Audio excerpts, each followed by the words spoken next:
In the OK Red, a huge game tonight for Hudsonville hosting Rockford. Eagles looking to stay tied for the conference lead. Eagles up 1. Emma Qualston finds wide open Eva Joldersma for the layup, putting Hudsonville up by 3. Later, Rams up by 2, back and forth. Sydney Reinke kicks to Ellie Irwin. Up top, long three-pointer, pushing Rockford lead to 5. But Hudsonville would not go away. J.C. Tubergen drives, going to kick to Costin.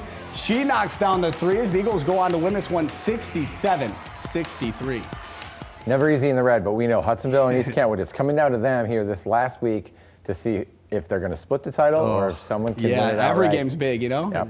All right, we got boys basketball to get to after a quick break. In the OK White, Forest Hills Central went looking for the season sweep of Forest Hills Northern and a conference championship. That's when the Blitz returns.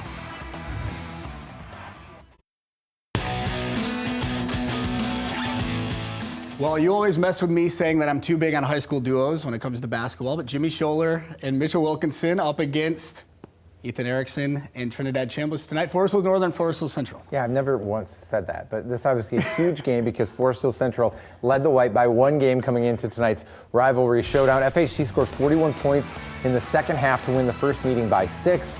Northern looking to flip that script, but Central's up early and Jimmy Scholler's going to add to it.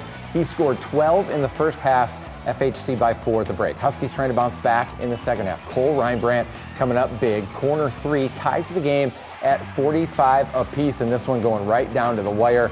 Northern back down to Trinidad Chambliss, big shot Trini. You know he loves when Brett Bakita shows up. 2 times Brett Bakita's called his games. 2 times he hit the game winner. Forest Hills Northern ties things up in the White with a 54-50 win over Forest Hills Central. Mr. Bakita has more. Well, guys, the Battle of Forest Hills didn't disappoint. Forest Hills Northern needed to get this win tonight against their sister school, Forest Hills Central, to stay in the OK White Conference race.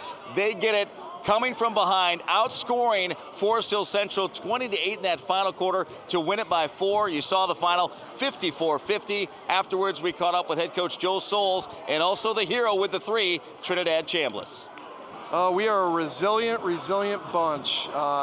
First of all, I love coming to practice with these guys every single day. They battle, they're figuring it out, they're working for each other. That's one of the biggest things that our coaching staff preaches. You're not here for us, you're here for each other, you're here for Northern, you're playing with your buddies and having a good time. This is how a rivalry game should be. Felt amazing. Right when I left my fingertips, I just knew it was a great win, great pass by Danny.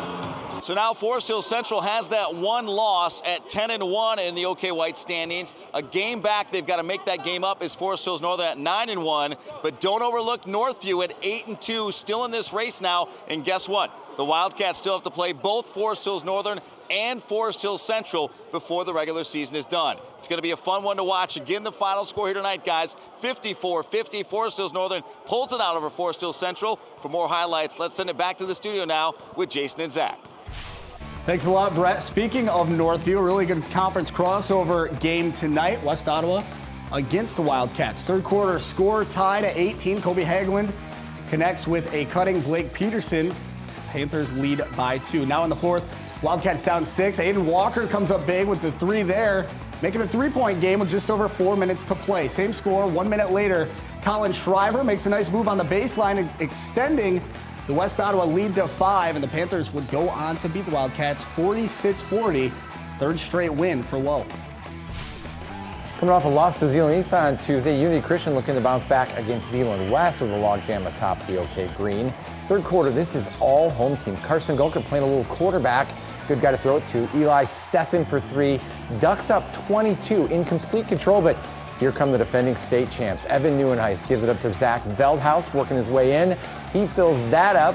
The game is tied, if you can believe that. Unity scored 7 points in the first quarter. Later in the fourth, Neuenhuis off the pick and roll, knocks down the mid-range jumper, give Unity Christian the lead. Satyrs come all the way back with 48 second-half points, win 55-44, and have a 1-game lead in the OK Green with 2 to play.